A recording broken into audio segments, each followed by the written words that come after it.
Hello everyone, स्वागत है आप सभी का फिर से एक नए वीडियो में हमारे चैनल पर जप्पी वन पर। दोस्तों, आज की इस वीडियो में हम लोग मिट्टी बचाओ पर 20 पंक्तियों का हिंदी में निबंध लिखना सीखेंगे। दोस्तों, यह निबंध भी बहुत ही इम्पोर्टेंट है और एग्जाम्स में बहुत बार पूछे जाते हैं, तो वीडियो को ध्यान से देखिएगा। लाइन नंबर 1, मिट्टी हमारी जीवन की धरोहर है। दोस्तों, आप इस निबंध को अपने कॉपी में नोट डाउन करके लिख लें, और मैंने बहुत ही आसान तरीके से बताया है और नोट डाउन रहेगा तो आपको बार बार वीडियो निकाल कर देखना नहीं पड़ेगा, और या आप डाउनलोड करके भी याद कर सकते हैं, जैसे आपको सुविधा हो। लाइन नंबर 2, यह कृषि का मुख्य आधार है। दोस्तों, मिट्टी ना हो तो कृषि संभव नहीं है, और इसलिए यह जो है वह कृषि का मुख्य आधार है। लाइन नंबर 3, बिना मिट्टी के जीवन संभव नहीं है, क्योंकि दोस्तों मिट्टी से ही हमें खाने पीने की चीजें सारी जितनी भी हैं वो मिलती हैं, और मिट्टी में बहुत सारे जो जीवन है, जो प्राणी है, वो बहुत सारे प्राणी मिट्टी में ही रहते भी हैं, अन्य प्राणी। लाइन नंबर 4, यह हमारे भोजन का मुख्य स्रोत है।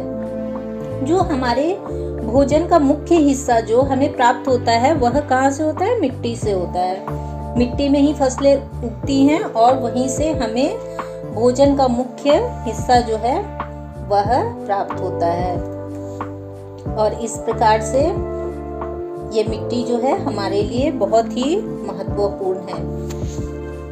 लाइन नंबर 5, मिट्टी में सूक्ष्म जीवों का योगदान महत्वपूर्ण है। दोस्तों, कुछ सूक्ष्म जीव ऐसे होते हैं जो कि मिट्टी में रहते हैं और मिट्टी की उर्वरा को बढ़ाते हैं, इसलिए मिट्टी में सूक्ष्म जीवों का भी होना बहुत ही जरूरी है और उनका संरक्षण भी आवश्यक है। लाइन नंबर 6, मिट्टी की उर्वरता को बनाए रखना चाहिए।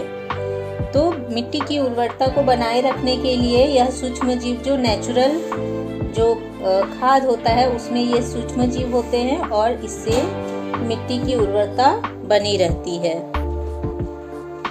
लाइन नंबर 7, बिना उर्वरक मिट्टी का उगाव कम होता है।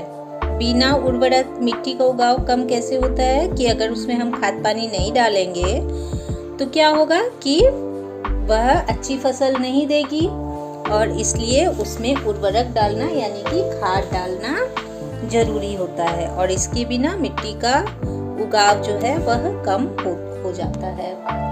लाइन नंबर 8,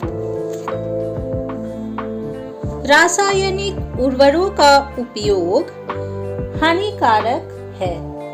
दोस्तों, आजकल रासायनिक उर्वरक जो कि आर्टिफिशियल खाद हैं वह खेतों में डाले जा रहे हैं, और इसलिए इससे जो है मिट्टी की गुणवत्ता बहुत कम हो रही है, और मिट्टी का जो उसकी उगाव है वह भी कम हो रहा है।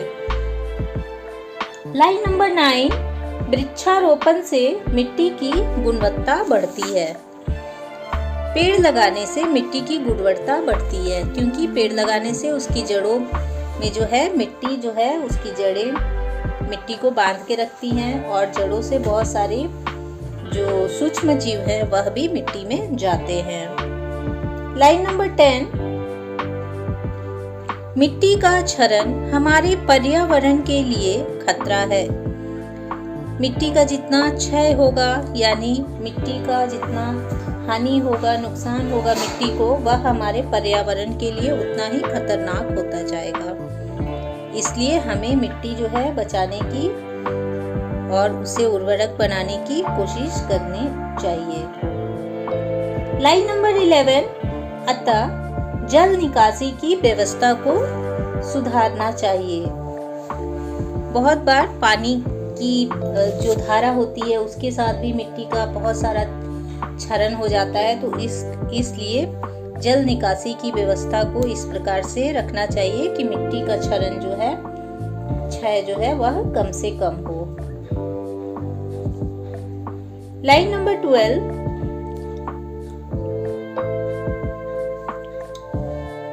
कृषि के लिए जैविक विधियों का उपयोग बढ़ाना चाहिए। कृषि के लिए जो है वह रासायनिक खाद ना होकर जैविक खाद उसमें डाले जाए और जैविक विधि से कृषि की जाए, कृषि को बढ़ावा दिया जाए, तो मिट्टी का क्षरण जो है वह बहुत कम होगा, मिट्टी की उर्वरता बढ़ेगी। लाइन नंबर 13, नदियां और झीलें मिट्टी की संरक्षक होती है। नदियां और झीलें मिट्टी की क्यों संरक्षक होती है दोस्तों? नदियां जो होती है वह अपने साथ बहुत सारी उपजाऊ मिट्टी लेकर के आती है, अपने किनारे पर छोड़ जाती है और इस प्रकार वह मिट्टी की संरक्षक होती है। लाइन नंबर 14, मिट्टी की सुरक्षा के लिए समाज को जागरूक करना होगा। मिट्टी की सुरक्षा जो है या मिट्टी बचाओ जो है वह एक इंसान से नहीं हो सकता, इसके लिए पूरे समाज को जागरूक होना पड़ेगा और प्रत्येक व्यक्ति को हमेशा प्रयत्न करते रहना होगा, तभी मिट्टी की सुरक्षा हो सकती है। लाइन नंबर 15, पर्यावरण का संतुलन मिट्टी पर ही निर्भर करता है। दोस्तों, पर्यावरण का संतुलन गर्मी, वर्षा और शरद यानी कि जाड़े की ऋतु जो है, और जो भी मिट्टी का संतुलन है, पर्यावरण का जो संतुलन है वह पूर्ण रूप से मिट्टी पर ही निर्भर करता है। मिट्टी जितनी अच्छी होगी, उपजाऊ होगी, उतने अच्छे पेड़ पौधे होंगे, उतना अच्छा हमारा भोजन होगा और उतना ही अच्छा हमारा पर्यावरण का संतुलन होगा। लाइन नंबर 16, अधिक खनन से मिट्टी को नुकसान होता है। अत्यधिक मिट्टी के खोदे जाने से और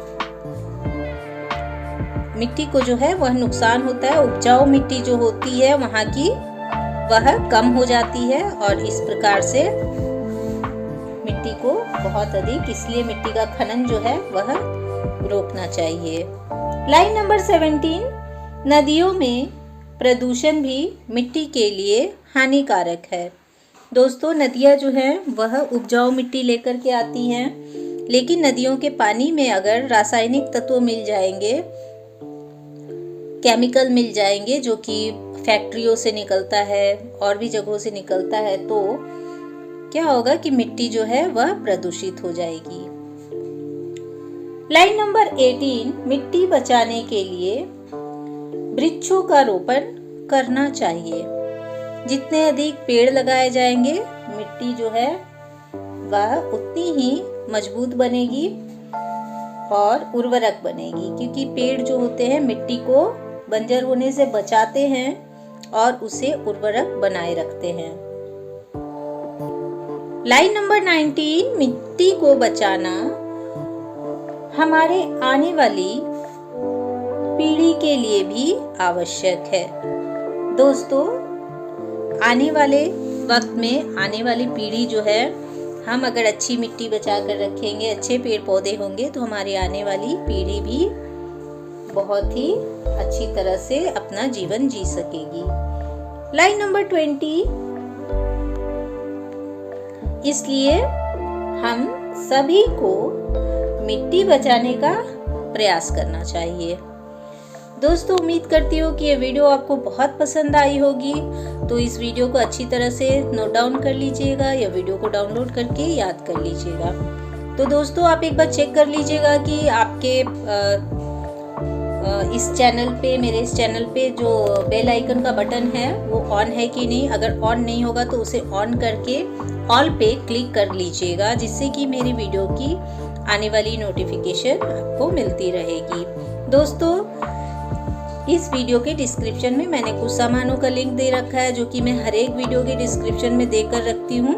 आप वहाँ से अपनी ज़रूरत के हिसाब से चेकआउट कर सकते हैं और चाहे तो उस लिंक से खरीद भी सकते हैं। दोस्तों, कमेंट जरूर कीजिएगा कि वीडियो आपको कैसी लगी और नेक्स्ट वीडियो में फिर हम लोग मिलते हैं। तब तक के लिए जय हिंद, वंदे मातरम।